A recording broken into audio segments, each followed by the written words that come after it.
আসসালামাইকুম রহমতুল্লাহি ওবারাকাতু। কেমন আছেন সবাই? আশা করি সবাই ভালো আছেন, সুস্থ আছেন, নিরাপদে আছেন।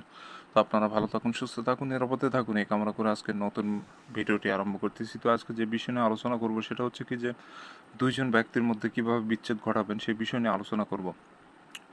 তো হতে পারে সেটা স্বামী স্ত্রীর সম্পর্ক, ভাই বোনের সম্পর্ক, বা শ্বশুর শাশুড়ির সম্পর্ক, মা ছেলের সম্পর্ক, প্রেমিক প্রেমিকার সম্পর্ক, যে কারো মানে যে সম্পর্কের জন্য মানুষের ক্ষতি হয় বা আপনার সমস্যা হচ্ছে, এমন অবস্থায় যদি তাদের বিচ্ছেদ ঘটাতে ইচ্ছুক হন যে তাদের একসাথে থাকতে দিব না, তাদের মধ্যে তুমুল ঝগড়া লাগায় তাদেরকে বিচ্ছেদ করায় দিব, তো এই নকশার মাধ্যমে আপনারা সেই বিচ্ছেদটি ঘটাতে পারবেন। সেই দুজন ব্যক্তি একে অপরকে সহ্য করতে পারবে না, দেখতে পারবে না। তো এতটাই অতিরিক্ত ঝামেলার মাধ্যমে যে বিচ্ছেদটা হবে যে আপনার কল্পনাও করতে পারবেন না। তো যদি তাদের মধ্যে ঘনিষ্ঠতা সম্পর্ক হয়ে থাকে, খুবই ভালো মধুর সম্পর্ক হয়ে থাকে, তারপরেও এই বিচ্ছেদটা 100% সফলতার সঙ্গে কাজ করবে। এটা পরীক্ষিত তদবির, পরীক্ষিত আমল। আপনারা সঠিক নিয়মে সঠিকভাবে করতে পারলে 100% সফলতা অর্জন করতে পারবেন। আর যখন ভুলভ্রান্তিভাবে বা ভুল নিয়মে কাজ করবেন তখন কিন্তু সমস্যা হতে পারে। তো ভুলভাবে কাজ কেন হবে না? আপনারা ভিডিও টেনে দেখেন, এই ছোট্ট 3 থেকে 4 মিনিটের ভিডিও আপনারা যদি টেনে দেখেন তাহলে আপনারা কি বুঝবেন আর কি করবেন? অতএব পুরো ভিডিও দেখবেন, কষ্ট করে। যদি কাজটা আপনার জরুরি হয়ে থাকে অবশ্যই পুরো ভিডিও দেখবেন। আশা করি আপনাদের ব্যর্থ হতে হবে না, সফলতা অর্জন করতে পারবেন, এটা আমি তান্ত্রিক আপনাকে গ্যারান্টি দিলাম।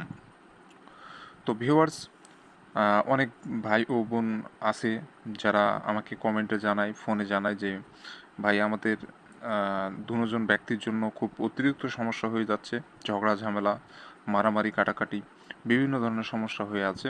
তো তাদের বিচ্ছেদ না ঘটালে কার হচ্ছে না, দেওয়ালে পিঠ থেকে গেছে, অসহ্যকর পরিস্থিতির মধ্যে যাচ্ছি। তো এমন ভাই ও বোন বন্ধুদের জন্য আজকের এই ভিডিওটি। তো আমার চ্যানেলে নতুন এসে থাকলে অবশ্যই চ্যানেলটি সাবস্ক্রাইব করে পাশে থাকা বেল আইকনে ক্লিক দিয়ে অল নোটিফিকেশন অন করবেন। এতে করে কী হবে যে নতুন নতুন যে নিত্য নতুন ভিডিওগুলো আমি আপলোড করব ইউটিউবে, সেগুলো সবার আগে দেখতে পারবেন। তো আমি নিয়মিত একটা করে বানবশীকরণ থেকে শুরু করে জিনপরি সাধনা, বিভিন্ন টোটকা ও তদবির নিয়ে আপনাদের মাঝে উপস্থাপিত হই। তো এগুলো মিস না করতে চাইলে অবশ্যই চ্যানেলটি সাবস্ক্রাইব করে রাখবেন।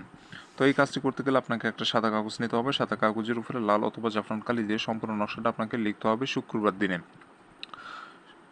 সাদা কাগজের উপরে লাল ও জাফরান কালি দিয়ে সাদা কাগজের উপরে আপনি শুক্রবার দিনে নকশাটা লিখতে হবে। তো জাফরান কালি অনেকে সংগ্রহ করতে পারে না, জাফরান কালি অনেকে চিনেও না। তো সেক্ষেত্রে বাজার থেকে আপনি লাল কলমের কালি 5 বা 10 টাকা যাই লাগুক, কলমটা কিনে আনবেন। আনার পর নকশাটা আপনাকে লিখতে হবে। কালো কালি দিয়ে লিখলে হবে না, এটা মাথায় রাখবেন, লাল কালি দিয়ে লিখতে হবে। তো স্কেলতে দাগ টেনে কুশি টেনে যেভাবে আছে ঠিক একইভাবে আপনি নকশাটা লিখে ফেলবেন।